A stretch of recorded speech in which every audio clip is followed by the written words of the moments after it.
ఎవరెన్ని అడ్డంకులు సృష్టించినా ప్రాజెక్టులన్నీ పూర్తి చేస్తామన్నారు మంత్రి కేటీఆర్. పాలమూరులా కరువు లేకుండా చేస్తామన్నారు. ఇవాళ మహబూబ్ నగర్ జిల్లాలో తిరిగారు మంత్రులు కేటీఆర్, లక్ష్మారెడ్డి.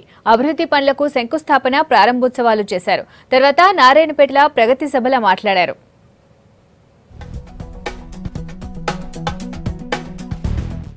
రైతులకు పగటిపూట 9 గంటలు కరెంట్ ఇచ్చిన ఘనత టీఆర్ఎస్ ప్రభుత్వాందేనన్నారు మంత్రి కేటీఆర్. మహబూబ్ నగర్ జిల్లా నారాయణపేట ప్రగతి సభలో ఆయన మాట్లాడారు. విత్తనాలు, ఎరువుల కోసం రైతులు క్యూ కట్టే పరిస్థితి లేకుండా చేశామన్నారు. బీడీ కార్మికులు, ఒంటరి మహిళలకు పెన్షన్ ఒక్క తెలంగాణలోనే ఇస్తున్నామన్నారు. ఈ రోజు కరెంటు కోసం అర్ధరాత్రి భార్యా పిల్లల నుంచి పెట్టి పొలం కాడికి పోయే పరిస్థితి లేదు. పట్ట పగలు 9 గంటల నాణ్యమైన కరెంటు ఇస్తున్న ప్రభుత్వం తెలంగాణ ప్రభుత్వం. ఎరువులు, విత్తనాలు సకాలంలో వస్తా ఉన్నాయా లేదా, ఎక్కడైనా చాంతాడంత లైన్లు కనబడుతున్నాయా? 1000 రూపాయల పెన్షన్లు, 1500 రూపాయల పెన్షన్లు ఈ దేశంలో ఏ రాష్ట్రంలో లేవు, కేవలం తెలంగాణలోనే ఉన్నాయి. ఎవరెన్ని అడ్డంకులు సృష్టించినా పాలమూరు ప్రాజెక్ట్ పూర్తి చేసి తీర్థమన్నారు కేటీఆర్. రాష్ట్రంలో అభివృద్ధిని చూసి ఓర్వలేకనే కాంగ్రెస్, టీడీపీ నేతలు ప్రాజెక్టుల మీద కేసులు వేస్తున్నారన్నారు. పాలమూరు ప్రాజెక్ట్ పూర్తి చేసి మహబూబ్ నగర్ జిల్లాల 16 లక్షల ఎకరాలకు నీళ్లిస్తామన్నారు కేటీఆర్.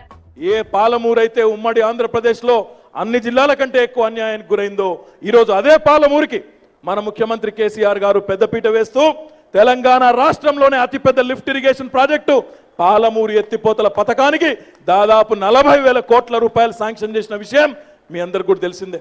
ఈ రోజు పాలమూరు రైతులకు నీళ్లిస్తుంటే అడ్డుకునే ప్రయత్నం చేస్తా ఉన్నారు.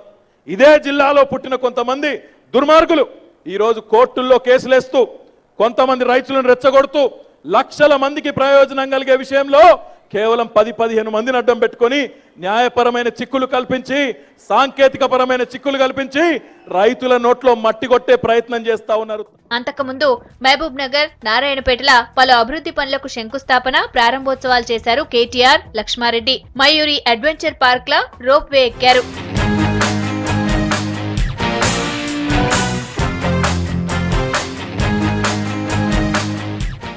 కోయిల్కొండ మండలం షేరి వెంకటాపూర్లా మొక్కలు నాటారు మంత్రులు. హరితహారం మీద స్కిట్ చేసిన విద్యార్థులను అభినందించారు.